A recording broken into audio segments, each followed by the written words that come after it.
Now, Leslie McCormick of the Farwell Group, author of Bank on Yourself, Why Every Woman Should Plan to Be Financially Single Even If She's Not, joins us. Good morning, Leslie. Good morning, Marilyn.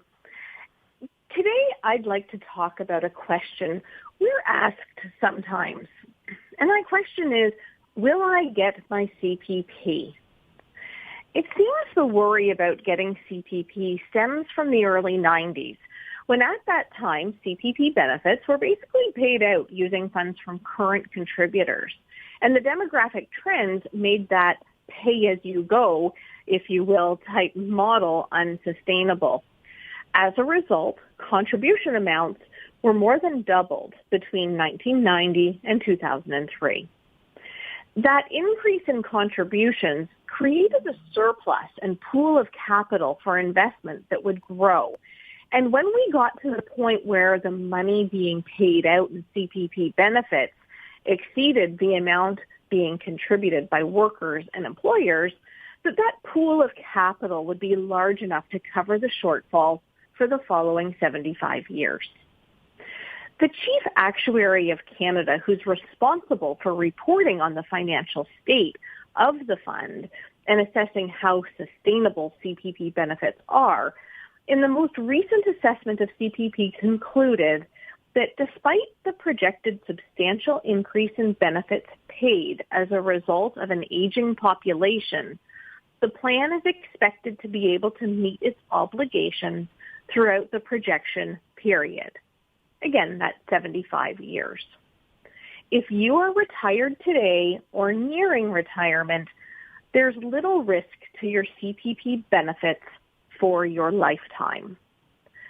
However, the CPP risk that many people underestimate is the risk that survivor CPP may not be what you thought it was. There's a misconception out there that when a Canadian dies who's entitled to CPP benefits, that their spouse would continue to receive their CPP for their lifetime. And that isn't entirely correct. You see, the most a survivor can receive in survivor CPP benefits would be a top-up to the maximum CPP benefit. If that survivor already receives the maximum CPP benefit based on their own work and contribution history, they would not receive any of their spouse's CPP benefits because they're already at the maximum. CPP is an important retirement benefit. Maximum CPP in 2022 is an annual pension of over $15,000. And that is a pension that goes up each year with inflation, which today, when inflation is running really high, is really important. And while for those nearing retirement or who are retired today, there's a little risk to your benefit for your lifetime, be aware of the potential impact a loss of CPP benefits will have on a surviving spouse's ability to remain comfortably retired, and plan accordingly. Wow, you don't know what you don't know. CPP and how it's paid out and whether we can have it and whether the survivor benefit will add and top us up are all questions that I don't know the answer of, and I believe that many of my listeners don't. If someone wants to have this conversation with you in the Farwell Group and learn more about their CPP benefits, how do we reach you, Leslie? You can reach us at 416-863-7501.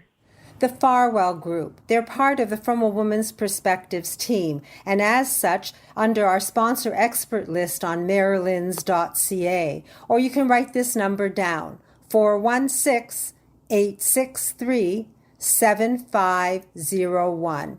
You definitely don't know what you don't know. So ask your questions of the experts and get the answers you need to sleep comfortably every night and know that your money is working for you properly.